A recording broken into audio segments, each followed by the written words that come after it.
When you're being greedy, you're being driven by some kind of fear of scarcity. It's essentially a fear of death.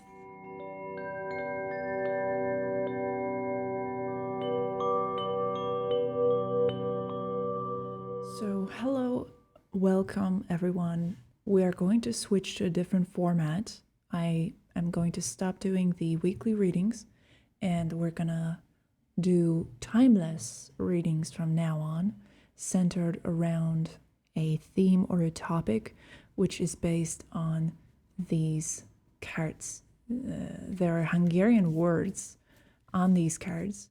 Whoever you are, if there's anybody out there learning Hungarian and benefiting from this, let me know in the comments. But at any rate, we have lots of words and abstract concepts to discuss, and we're going to use the tarot to give us some insights each week. But you can watch these videos at any point in time. They are not for the week, but they are done weekly. All right, so what's today's word? Let's see. Okay. So the word and the topic is mohóság, greed.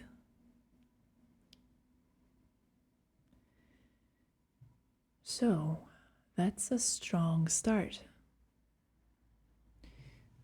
When you're being greedy, you're being driven by some kind of fear of scarcity.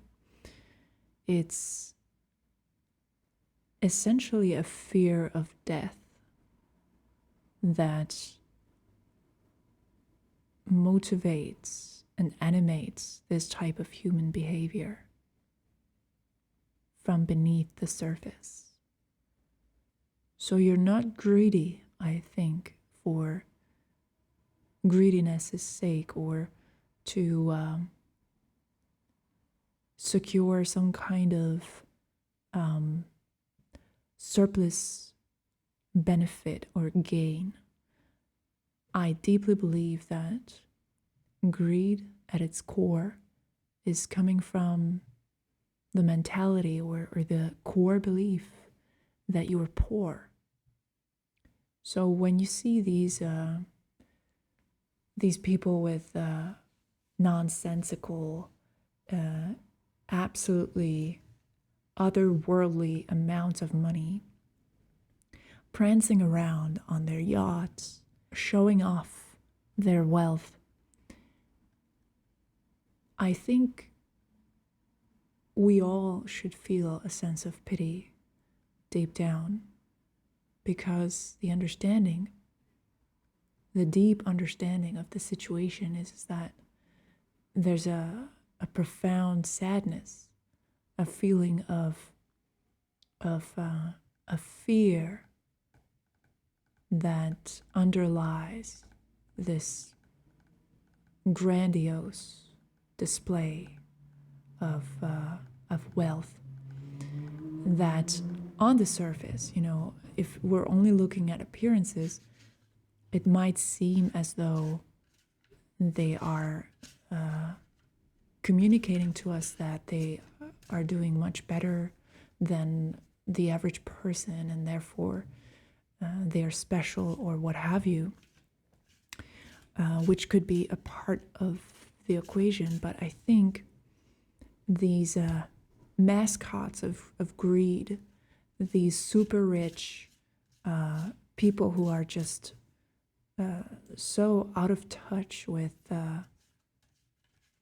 what reality is, I think they are screaming for help, essentially.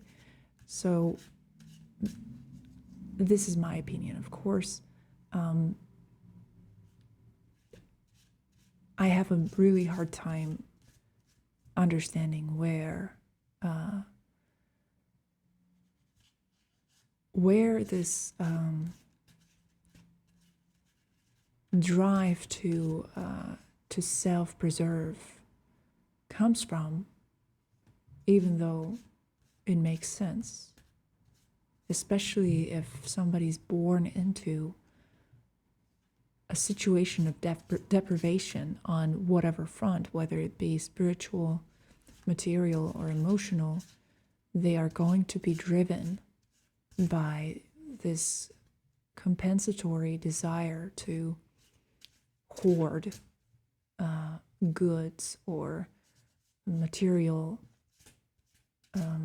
assets to make up for what is missing. Now, I hope this isn't coming across as overly judgmental. That's not my intention here. I'm trying to show a different side, a different aspect, hopefully, of this phenomenon as I see it. Now, let's see what the tarot has to say about all of that. So, what's the tarot's interpretation? Okay. So, we have the Six of Cups. Okay. And I would like to draw another one, actually. Another card. And Two of Pentacles. All right. So what is it that people really are after? Because it's not money. If you think about it, money at face value, whether it exists in tangible, the traditional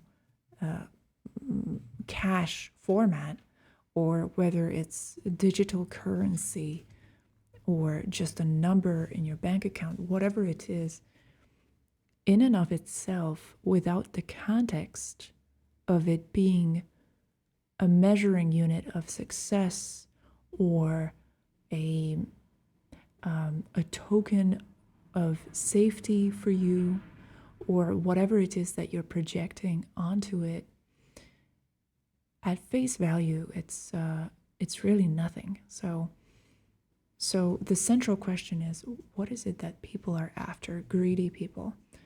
And when we discover our own greed, which, let's be honest here, we all have our greedy moments every now and then. So where is it coming from, and what is it that we are truly looking for?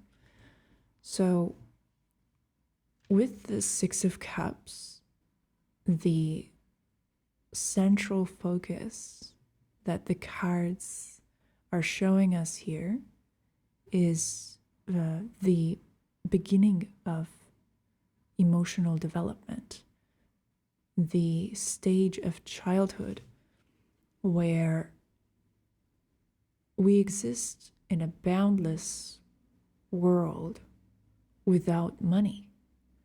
If you think back to how much it mattered to you whether you had money or not when you were 5, obviously, if your family was poor and you didn't get to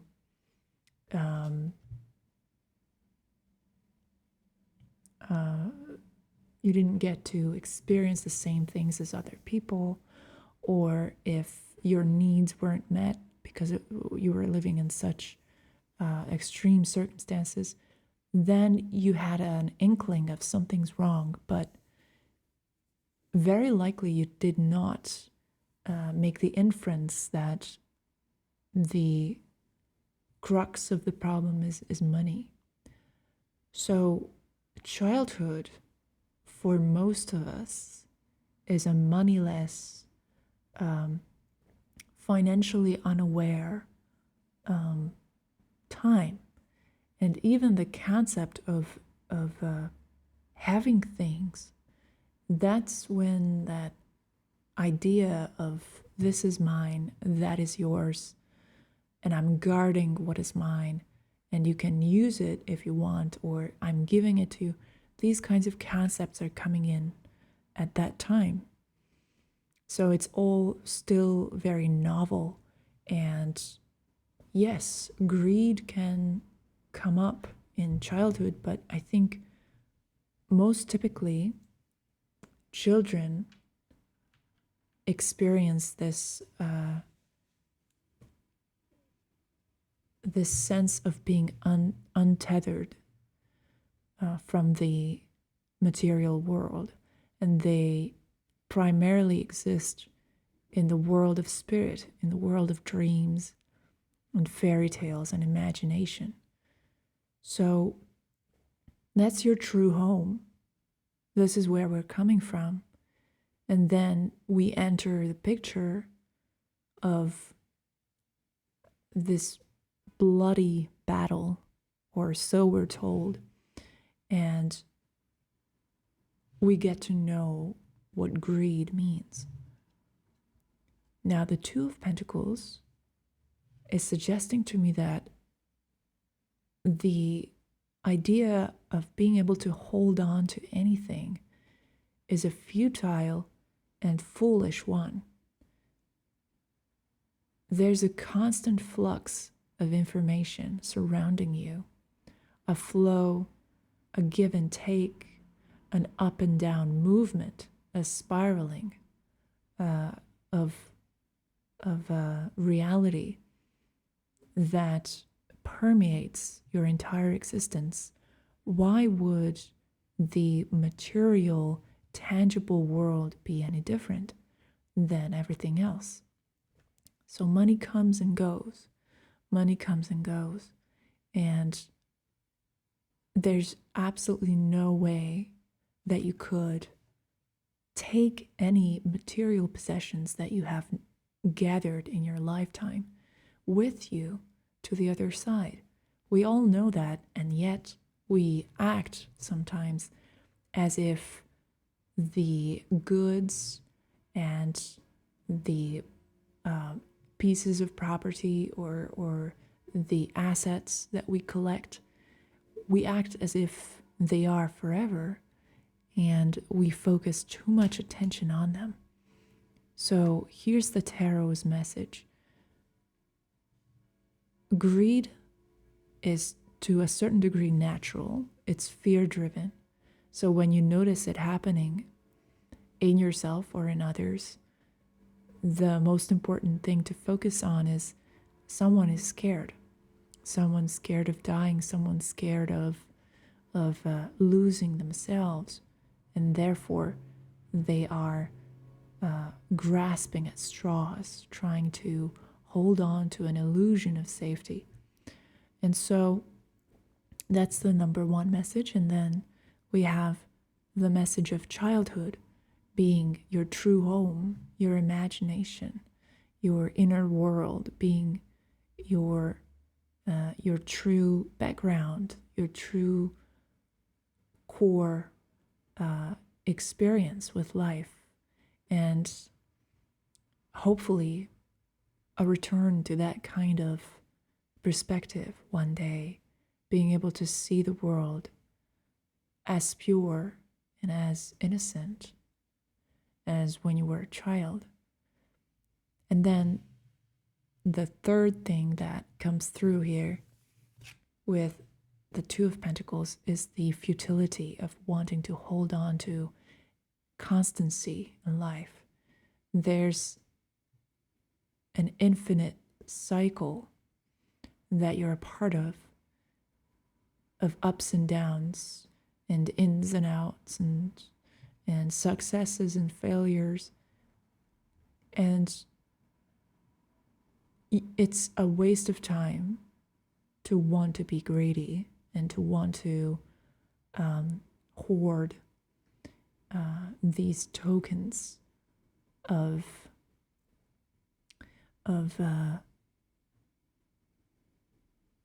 stability. So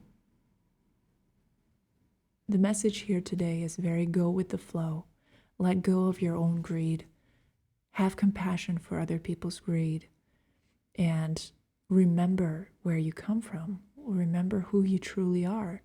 You are that child who lives in a world without currency, without debt, without inflation, without all that mumbo jumbo that we as adults believe to matter, when in reality it's a simulacrum.